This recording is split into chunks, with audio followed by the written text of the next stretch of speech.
নমস্কাৰ দৰ্শকসকল, বাতৰি চাই ভাল পালে সহায় কৰিব। ১ নম্বৰটো খবৰ, মুখ্যমন্ত্ৰী হিমন্ত বিশ্ব শৰ্মা মন্তব্য। কোনোবাই অসমীয়া জাতিক নিতশেষ কৰিব খুজিলে পৰিস্থিতি বেয়া হৈ যাব। আইন হাতত তুলি নোলোৱাকৈ জাতিয়ে যিমান পাৰে সিমান আন্দোলন কৰক। আৰু অসমৰ খিলঞ্জীয়া মুছলমান মানুহে ভাড়া ঘৰ দিয়া বাবেও সমস্যা। প্ৰথমে ভাড়াঘৰত থাকে, তাৰ অলপ দিনৰ পাছত মছজিদত খেল দিব, তাৰ পিছতে ভোটাৰ কাৰ্ড বনাই দিব। ২ নম্বৰটো খবৰ, শৃংখল চলিহা মন্তব্য।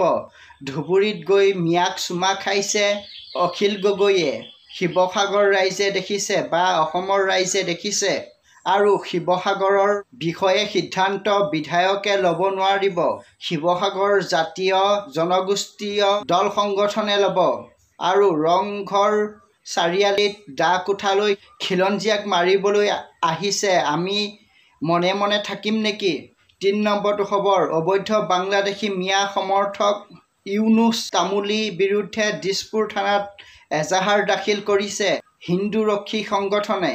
অসমীয়া জাতিক লৈ ইউনুছ আলীয়ে বিতৰ্কিত মন্তব্য কৰিছিল। ৪ নম্বৰটো খবৰ, অসমীয়া যুৱ মঞ্চ ডাঙৰ মন্তব্য। অসমৰ পৰা প্ৰতিটো বাংলাদেশী মিয়া যাব লাগিব। অসমত মিয়ালেণ্ড বনাবলৈ দিয়া নহ'ব। আৰু চৰকাৰে কৰা উচ্ছেদ অভিযানক সমৰ্থন। আৰু লাচিত বৰফুকনে যেনেকৈ মোগলক খেদিছিল, অসমৰ মুখ্যমন্ত্ৰী হিমন্ত বিশ্ব শৰ্মাই অবৈধ বাংলাদেশী মিয়াক খেদিব। ৫ নম্বৰটো খবৰ, শিলাদিত্য দেৱৰ মন্তব্য।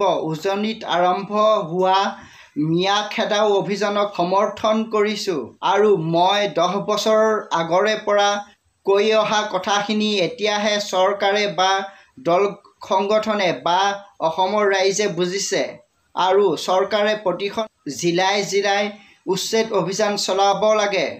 ৬ নম্বৰটো খবৰ, জাতীয় সংগ্ৰামী সেনা চিতু বৰুৱা মন্তব্য। এজাহাৰ দাখিল বিৰুদ্ধে যি সংগঠনে এজাহাৰ দিছে সেইবোৰ সকলো বাংলাদেশী মিয়া। সেইবোৰ সংগঠনৰ লগত কথাই নেপাতোঁ। আৰু ভাৰতীয় সংবিধানে আমাক যি কৰে কৰিব। আৰু সেই সংগঠনে আমাক দম দিলেই ভয় কৰিম বুলি ভাবিছে নেকি? এটাই কথা, উজনি অসমৰ পৰা অবৈধ বাংলাদেশী মিয়া যাবই লাগিব। আজিলৈ বাতৰি ইমানেই আছিল।